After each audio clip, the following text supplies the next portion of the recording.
My mother's voice cut through the clink of mimosa glasses like a blade. "We're just trying to be nice, including you.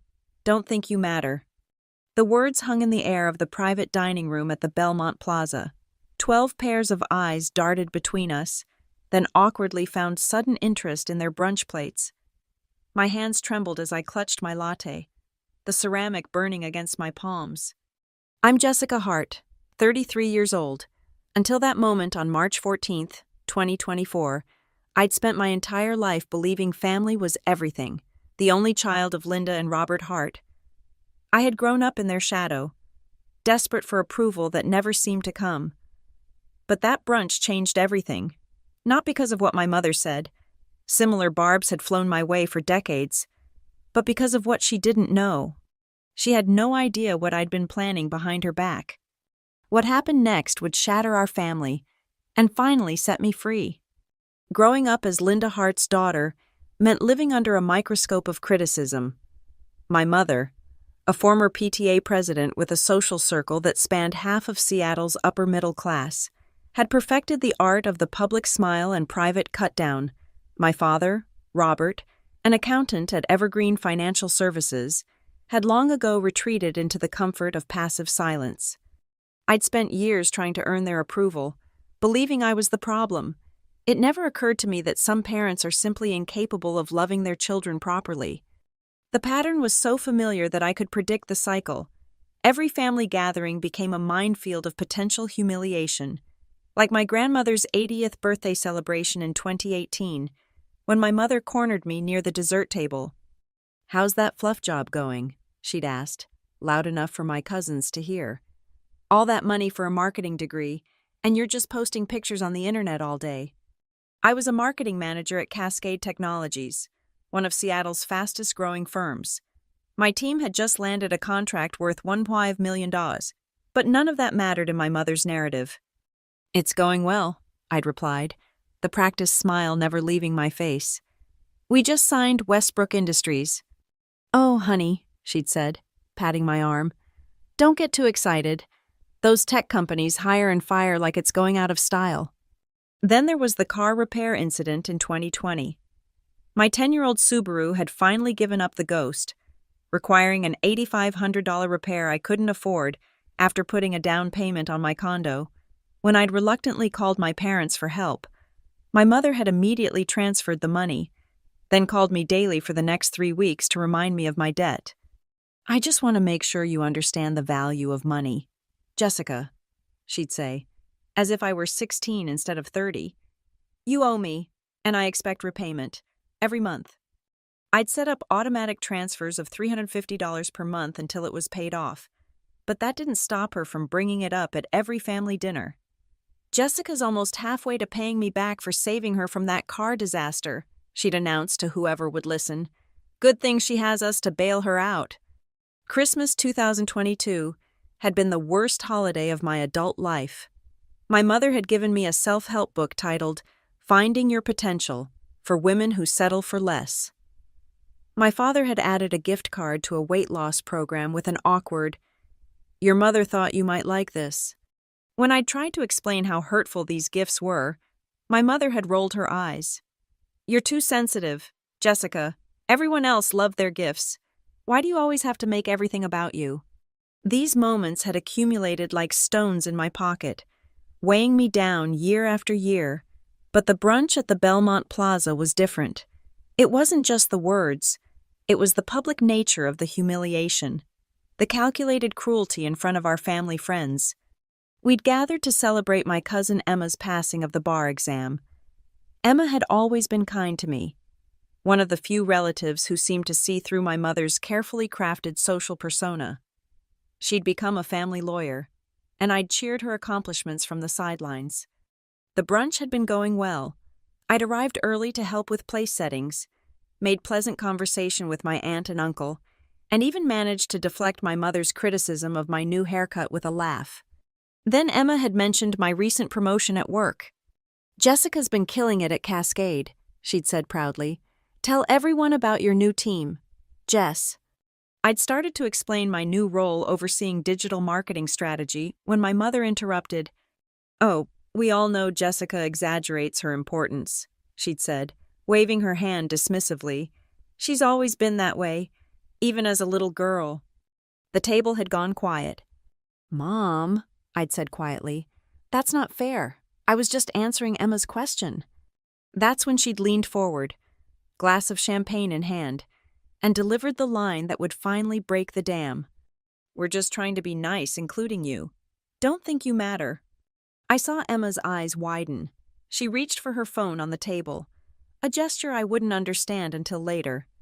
Mom, that was cruel, I'd said, my voice barely above a whisper. Please stop. There she goes again, making a scene, my mother had replied with a theatrical sigh. So dramatic. My father had studied his Eggs Benedict with intense focus, saying nothing. In that moment, something crystallized inside me. I had spent decades believing that if I just tried harder, achieved more, or found the right words, my mother would finally see me, love me. But as I looked around that table, at the uncomfortable faces of our family friends, at my father's cowardice, at my mother's smug smile, I realized a fundamental truth. This would never change. I would never be enough for her. And maybe, just maybe, that wasn't my failure but hers. What no one at that table knew, what my parents certainly didn't know, was that I was no longer the desperate, approval-seeking daughter they thought I knew. 3 years earlier, I had co-founded Pinnacle Marketing Group with 2 colleagues from my previous job. While maintaining my position at Cascade Technologies, I had built a thriving business that now generated $1.2 million in annual revenue. My partners handled the day-to-day operations while I provided strategic direction and key client relationships. I had invested early in Cascade Technologies stock options, amassing nearly $300,000 in equity that my parents knew nothing about. My condo in downtown Seattle was almost paid off. I had a network of friends who valued my intelligence and kindness. And I was engaged to be married to Nicholas Turner, VP at Whitfield Legal Group, who had been both mentor and partner to me for the past 2 years. The ring sat in my jewelry box at home, our engagement a secret I'd been saving to announce at a happier family gathering, one that clearly wasn't coming.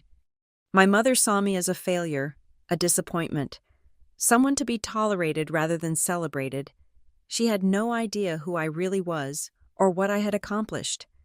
As I excused myself from the brunch table that day, making a flimsy excuse about a work emergency, I knew what I had to do. The weight of pretense had become too heavy to bear. It was time to show my family, especially my mother, exactly who Jessica Hart had become.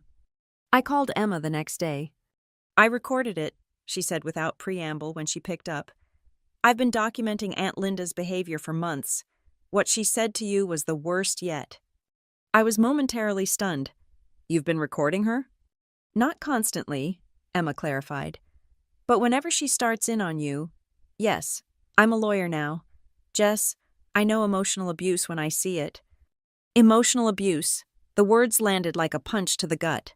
I had never labeled my mother's behavior that way, had always made excuses. She's just critical. She has high standards. She doesn't mean it the way it sounds. I have the audio from yesterday, Emma continued, and screenshots of those horrible texts she sent after your promotion last year, the ones where she said you only got it because your boss feels sorry for you. Why would you collect all that? I asked, still processing.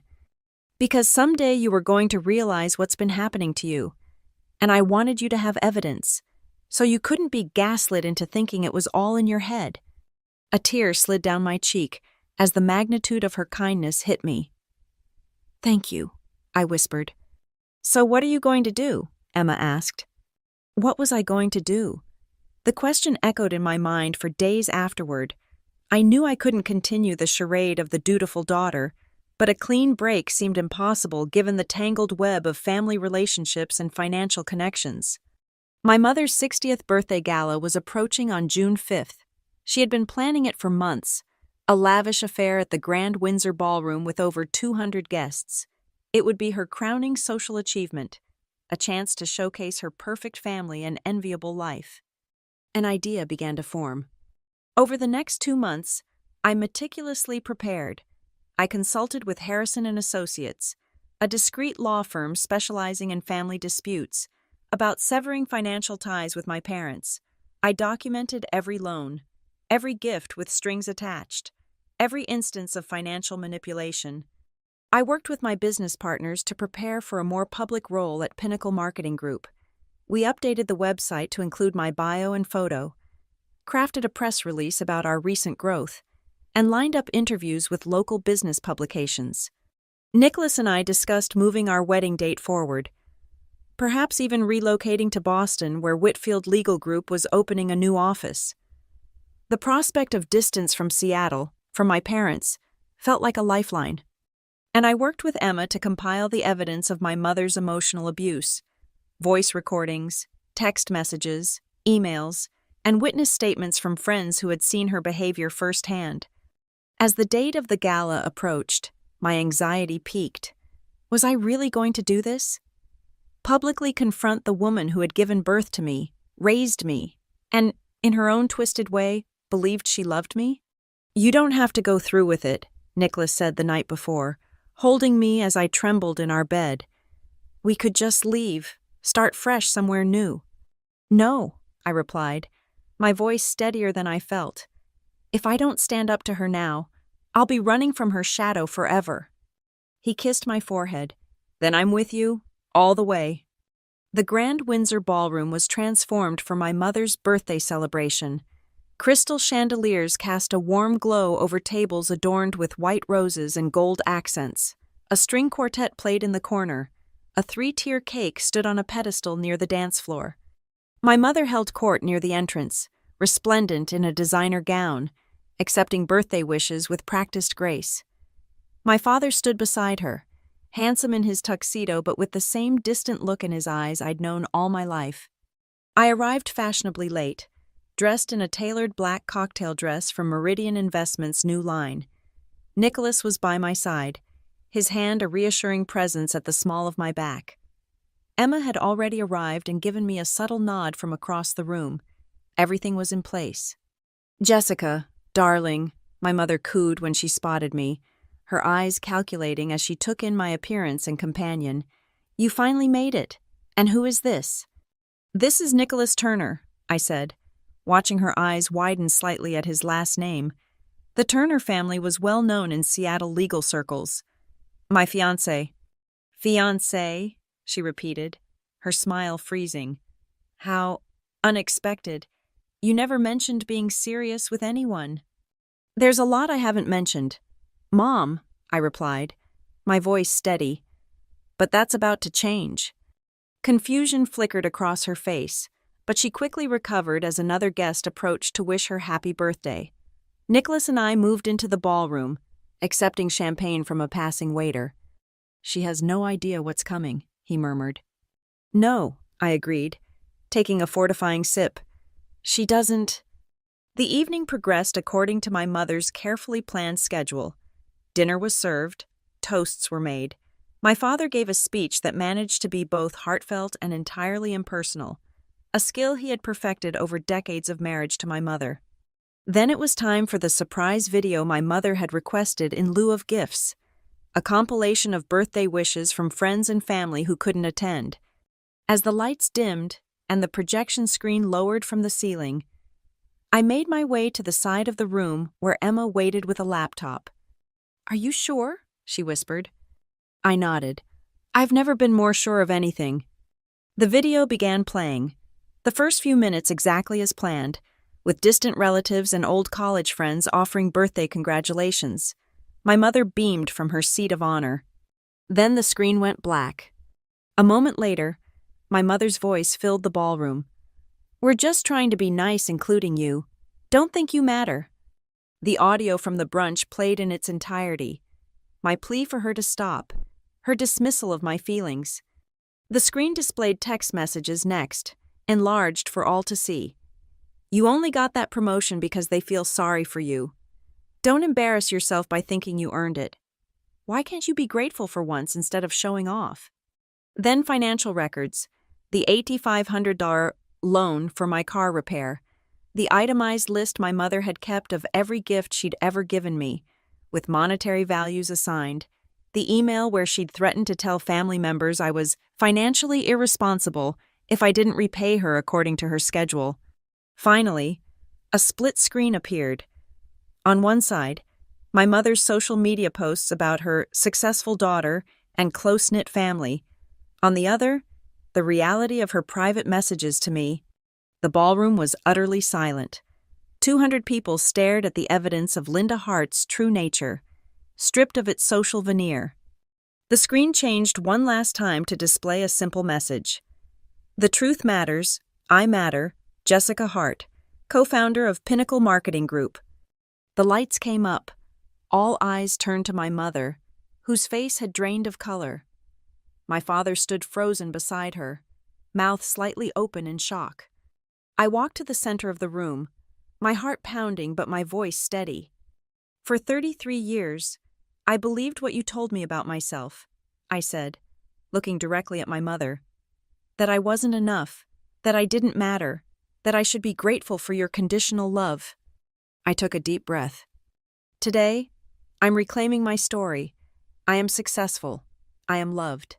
And I no longer need your approval to know my worth. I turned to address the stunned guests. I apologize for disrupting the celebration. This wasn't an easy decision, but it was a necessary one. For those who have witnessed my mother's behavior over the years and said nothing, you are complicit in her abuse. For those who truly didn't know, now you do. My mother finally found her voice. How dare you, she hissed, rising from her chair. After everything we've done for you. You've done nothing for me that didn't serve your own narrative, I interrupted. And I'm done pretending otherwise. I reached into my clutch and removed an envelope, which I placed on the table in front of her. This is a cashier's check for $50,000, covering every loan, every gift, every penny you've ever held over my head, plus interest. Consider it severance pay. Our financial relationship is now terminated. I turned to leave, Nicholas and Emma falling into step beside me. My Aunt Margaret, my mother's sister and social media influencer, stepped into my path. You ungrateful little, she began. I wouldn't, Emma cut in smoothly. Everything Jessica said is documented. A cease and desist letter is already being prepared regarding any false statements you might make about her on your platforms. We walked out of the Grand Windsor with my head held high, leaving behind the wreckage of my mother's carefully constructed social facade. The aftermath was both better and worse than I had anticipated. By the next morning, clips of the confrontation had made their way to social media. Someone, I never discovered who, had recorded my speech and my mother's reaction on their phone. The TikTok video gained over 150,000 views within 24 hours. Toxic parent takedown began trending locally. My mother called 17 times that first day. I didn't answer. My father texted once. We need to talk, I replied simply. I've said everything I needed to say. Pinnacle Marketing Group received an influx of inquiries from potential clients who had seen the viral video and resonated with my story of hidden success. Our press release, Time to Go Out the Morning After the Gala, was picked up by several business publications. 3 days after the gala, I received a letter from my mother's oldest friend, Mrs. Winters, whom I had known since childhood. Dear Jessica, she wrote, I've watched Linda diminish you for years and said nothing, afraid of losing a friendship that spanned decades. My silence makes me complicit in your pain, and for that, I am truly sorry. What you did took immense courage. If you ever need a surrogate mother figure who will actually celebrate your successes, my door is always open. Her letter was the first of several from my parents' social circle. Some supportive, others condemning my public humiliation of my mother. I read them all, responded to the kind ones, and filed away the critical ones as further evidence that I had made the right decision.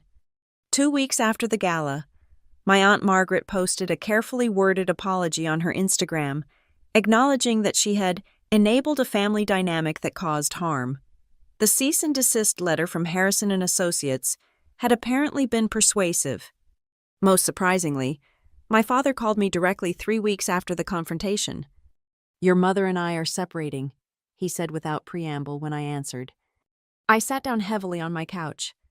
I'm sorry to hear that, Dad. Are you? His voice held no accusation, just genuine curiosity. I never wanted to destroy your marriage, I said honestly. I just couldn't live with the lies anymore. The thing is, Jessica, he said slowly, watching that video of your mother, it was like seeing clearly for the first time in 30 years. The things she said to you. His voice broke. I let her treat you that way. I did nothing. No, I agreed quietly. You didn't. I failed you as a father. The simple acknowledgement brought unexpected tears to my eyes. Yes, you did. I don't expect forgiveness, he continued, but I want you to know that I'm getting help, therapy, too late for our relationship, probably, but he sighed. I need to understand how I became this person who could watch his child be hurt and do nothing. After we hung up, I sat for a long time staring at the phone. There was no easy reconciliation ahead for my father and me. Too much damage had been done, but his willingness to accept responsibility felt like the closing of a chapter. My mother, predictably, took a different approach. After her initial flurry of calls and texts, she shifted to a public relations campaign among family and friends, portraying herself as the victim of an ungrateful daughter's cruel betrayal. When that gained little traction, too many people had seen the evidence with their own eyes, she retreated into bitter silence. 2 months after the gala, Nicholas and I accelerated our wedding plans. We chose a small ceremony in a botanical garden, inviting only those who had shown genuine support during the aftermath of my confrontation. Emma was my maid of honor. My father was not invited, though we had begun a tentative, occasional text exchange that might someday evolve into something more. My mother sent a formal card declining the invitation before it was even extended. As summer turned to fall, Nicholas and I made the decision to relocate to Boston for his new position with Whitfield Legal Group. I would maintain my stake in Pinnacle Marketing Group, but step back from active management, focusing instead on consulting work that could be done remotely. The prospect of 3,000 miles between my mother and me brought immeasurable relief. On our last night in Seattle, Emma invited us to dinner at her apartment. I have something for you, she said after we'd finished eating. She handed me a small, wrapped package. Inside was a delicate silver bracelet with a single charm, a small but perfect shield. A reminder, she said as she helped me fasten it around my wrist. Your boundaries are your armor. Never apologize for protecting yourself. I hugged her fiercely, this cousin who had become more like a sister. I couldn't have done any of this without you. Yes, you could have, she replied firmly. You just did it better with a little help. As Nicholas and I drove back to our nearly empty apartment, the Seattle skyline glittering in the distance, I reflected on the journey of the past 6 months, from the shattering moment at the Belmont Plaza to the liberating confrontation at the Grand Windsor. I had transformed from a woman defined by her mother's criticism to one who defined herself. Any regrets? Nicholas asked, seeming to read my thoughts as he often did. I considered the question carefully. About exposing my mother? No. About the years I spent trying to earn love that should have been freely given? Maybe, but those years also made me who I am.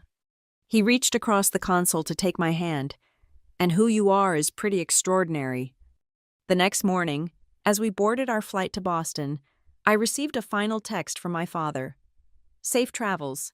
I hope you find happiness there. I replied simply, I already have, not in Boston, in myself. As the plane lifted off, I felt the weight of Seattle, of my childhood, my mother's disapproval, my father's passivity, falling away beneath me. Ahead lay a future I had chosen, with a partner who valued me, and a self-worth no longer tethered to anyone's approval but my own. My mother had been wrong all along. I did matter. I always had. And now, finally, I knew it. But my story didn't end with that triumphant departure from Seattle. Life, I was learning, rarely provides such neat conclusions. Our first 6 months in Boston passed in a whirlwind of newness. Nicholas settling into his role at Whitfield Legal Group's East Coast headquarters. Me establishing remote consulting relationships with Pinnacle's clients while exploring opportunities in the Boston market. We bought a brownstone in Back Bay, adopted a rescue dog named Ripley, and slowly built a social circle that knew nothing of my family drama. Then came the email from Emma. Subject line, "You should know."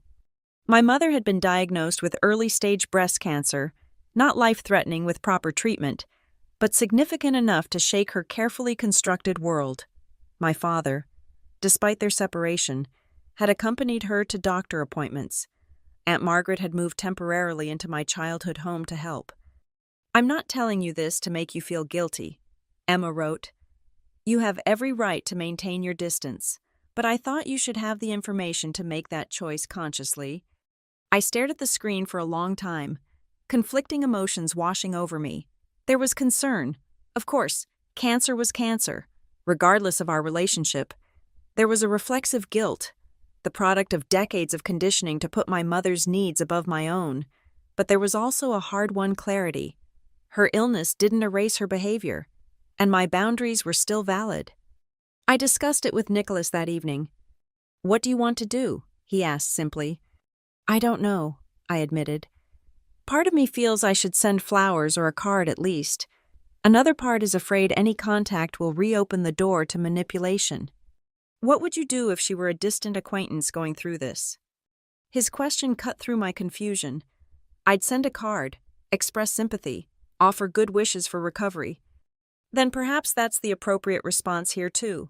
Not as a daughter seeking reconciliation, but as a human being acknowledging another's suffering. The distinction felt important. I sent a simple card with a brief note. "I was sorry to hear of your diagnosis. Wishing you strength during treatment and a full recovery. Jessica." 2 weeks later, a thick envelope arrived with my mother's distinctive handwriting on the address.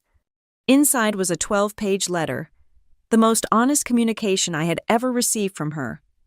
She wrote of her shock at the diagnosis, her fear facing mortality, and the long, painful self-examination that had followed.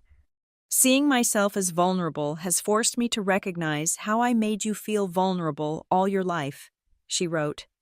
"I cannot undo the years of criticism and control. I cannot take back the words that wounded you so deeply. I can only say, with complete clarity, I was wrong. You deserved better from your mother." She described her own childhood under the thumb of a hypercritical father and a mother who never intervened. She wrote about the insecurities that had driven her to project impossible standards onto me, the fear that my independence reflected her failure as a parent. "None of this excuses what I did," she continued. "Explanations are not justifications. I damaged our relationship beyond repair, and I must live with that consequence." The letter ended not with a plea for forgiveness or reconciliation, but with something I had never expected from my mother: respect for my boundaries. "You have built a life that brings you joy and fulfillment. I will not intrude upon it uninvited. This letter asks nothing of you except perhaps acceptance that people can change, even if too late to salvage what they've broken." I read the letter 3 times, searching for the hidden manipulation, the subtle guilt trip, the veiled demand. I found none. I showed it to my therapist. Yes, I had finally started therapy myself, unpacking the complex legacy of my upbringing with professional help. "What do you think?" I asked her after she'd read it. "I think it's remarkably self-aware," she replied carefully. Whether that awareness is sustainable or a crisis-induced epiphany remains to be seen.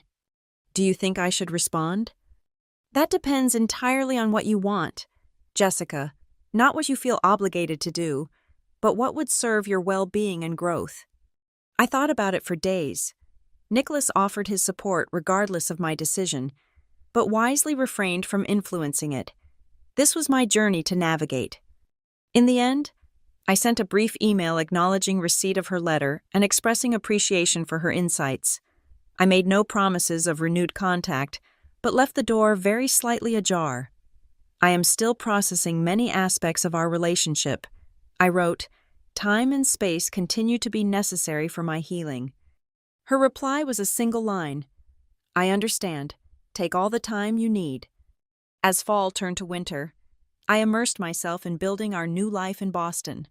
Nicholas and I hosted our first Thanksgiving in our brownstone, filling it with friends who had become our chosen family. I launched a small consulting firm specializing in authentic brand development for women entrepreneurs, drawing on my own experience of finding my voice. In December, Emma visited for a weekend. Over wine by our fireplace, she updated me on Seattle gossip. "Your mother finished her treatment," she said. "The prognosis is good. She's different now, quieter, more reflective." "Is she still seeing her therapist?" I had learned from my father that my mother had begun counseling shortly after her diagnosis. Twice a week, apparently, and she stepped back from most of her social committees. "Oh, and she and your dad are in mediation, rather than proceeding with the divorce. I don't think they're reconciling exactly, but they're figuring out a new way to relate to each other." I nodded, surprised by how little pain the information caused me. My parents' relationship, like my relationship with them, had evolved into something I could observe with emotional distance. "How about you?" Emma asked. "Are you happy here?" I glanced around our cozy living room, at the life Nicholas and I were building, at the professional identity I had claimed for myself. "I am," I said, realizing the simple truth of it, not because I ran away from Seattle, but because I ran toward myself. Emma raised her glass. "To finding yourself by losing what never served you." As the new year approached, I received a small package from my father. Inside was a worn velvet box containing my grandmother's pearl earrings, a family heirloom I had always admired. The note read, "These should have been yours long ago, no strings attached. They are yours to keep, sell, or pass on as you see fit. I hope they bring you joy rather than painful memories." It was a small gesture but significant in its lack of emotional manipulation, a gift truly given, not a tool for control. When Nicholas proposed we host a small New Year's Eve gathering, I surprised myself by suggesting we invite my father. "Just him," I clarified. "I'm not ready for more, but I think I'd like to see if there's any relationship worth salvaging there." My father's cautious acceptance led to an even more surprising development. His first visit to Boston in February. We met in public places, kept conversations light, and established new boundaries with careful deliberation. There were awkward silences and painful reminders, but also moments of genuine connection I hadn't thought possible. "You remind me of my mother," he said over coffee on his last day. "Your grandmother. She had your strength, your clarity." "I wish I'd known that side of her better," I replied. "She would have been proud of you, Jessica, not just for your success, but for your courage in breaking cycles she couldn't." It wasn't full reconciliation, too much water under that bridge, but it was something new, something honest. Spring brought unexpected news. Nicholas and I were expecting a child, as my body changed to accommodate this new life. I found myself reflecting on legacies and inheritance, not of pearls or property, but of patterns and pain. "I'm terrified of becoming my mother," I confessed to my therapist one rainy April afternoon. "The fact that you're aware of that risk already puts you on a different path," she reminded me. "Consciousness breaks cycles." When we announced the pregnancy to our small circle, I debated whether to include my parents in the notification.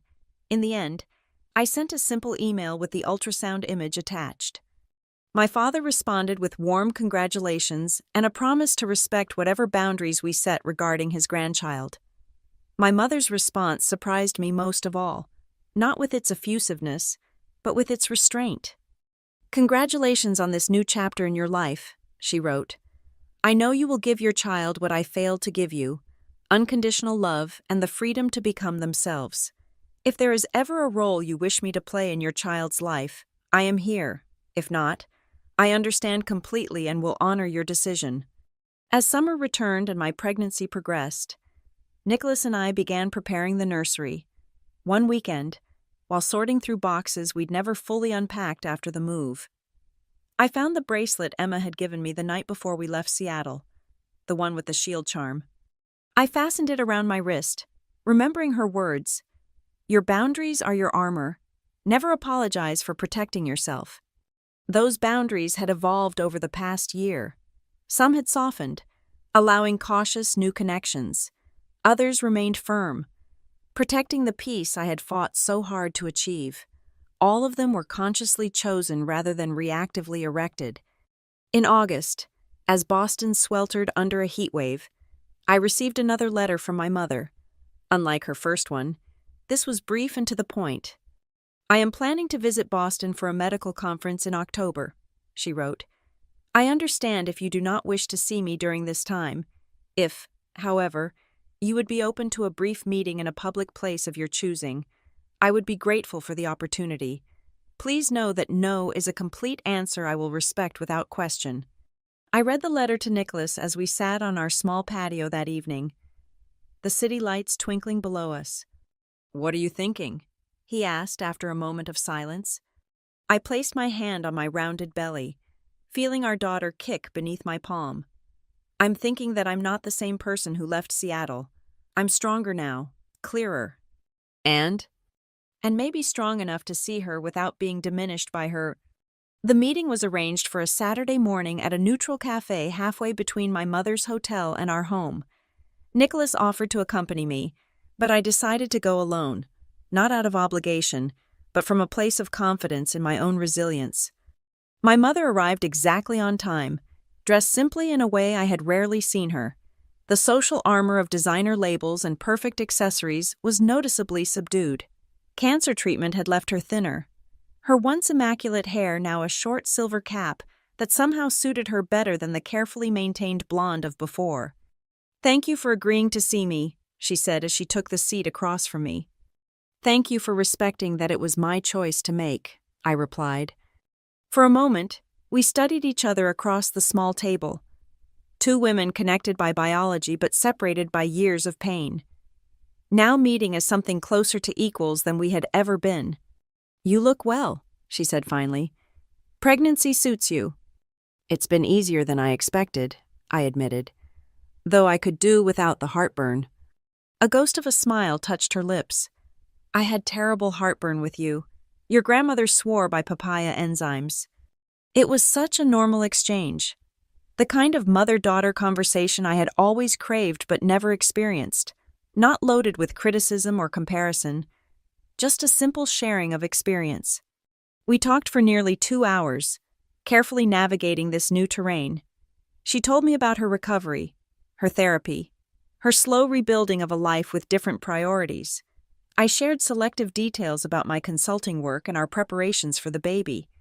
There were difficult moments, old patterns that threatened to emerge, quickly recognized and redirected.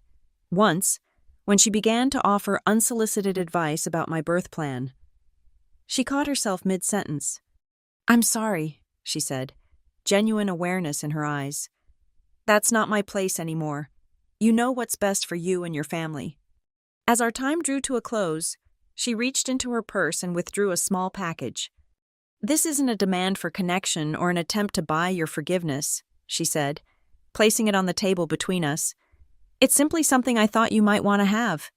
Inside was a simple silver baby rattle, not new, but clearly antique. "It was yours," she explained, "and mine before that, and my mother's before that. 5 generations of our family. I've had it cleaned and tested for safety." She hesitated. "Your daughter should have it, if you want her to. If not, I understand." I ran my finger over the smooth surface, this tangible connection to a lineage of women that included both of us. "Thank you," I said simply. "This means a lot." As we prepared to leave, she asked the question I had been expecting. Would it be possible to meet my granddaughter after she's born?" I took a deep breath. "I don't know yet. I need to think about what that would look like, what boundaries would need to be in place." She nodded, accepting this incomplete answer without protest. "Of course, whatever you decide, I respect it." We parted with an awkward half-hug, neither fully embracing or completely distant. It wasn't forgiveness, exactly, but perhaps the beginning of something new, a relationship built on honesty rather than obligation, on boundaries rather than expectations. As I watched her walk away, I realized something important. I no longer needed her approval to feel complete. The hole her emotional absence had left in my life had been filled, not by her belated recognition, but by my own self-acceptance and the family of choice I had built around me. That night, lying beside Nicholas in our quiet bedroom, I placed his hand on my belly where our daughter kicked rhythmically. "I think I finally understand what happened at that brunch," I said softly. "What do you mean?" "When my mother said I didn't matter, in a way, she was right. I didn't matter, to her, in the way I needed to. But that was never about my worth. It was about her limitations." He pulled me closer. "And now?" "Now I know that I matter. To you, to our friends, to myself, and most of all, to this little one." I smiled as our daughter kicked again, as if in agreement. "And I'll make damn sure she never doubts that she matters to me." In that moment, cradled in the life I had built from the ashes of my mother's rejection, I felt the final pieces shift into place. The journey hadn't ended with dramatic confrontation or even with tentative reconciliation. It had brought me here, to this quiet understanding. Sometimes the greatest revenge against those who wound us isn't in hurting them back, but in healing ourselves so completely that their power over us dissolves into insignificance. My mother had said I didn't matter, but I had proven her wrong not by destroying her, but by creating a life in which I mattered deeply, to myself and to those who truly loved me. That was the revenge I hadn't known I needed. Not public humiliation or severed ties, but the quiet triumph of becoming whole despite the broken foundation I'd been given. As I drifted toward sleep, my daughter moving gently beneath my heart, I felt a profound peace settle over me. The cycle was broken, the wounds were healing, and the future stretched before me, no longer shadowed by my past. I am Jessica Hart, 34 years old, co-founder of a successful marketing firm, wife to a man who sees and celebrates my true self, soon-to-be mother to a daughter who will never doubt her worth. And finally, at last, enough exactly as I am,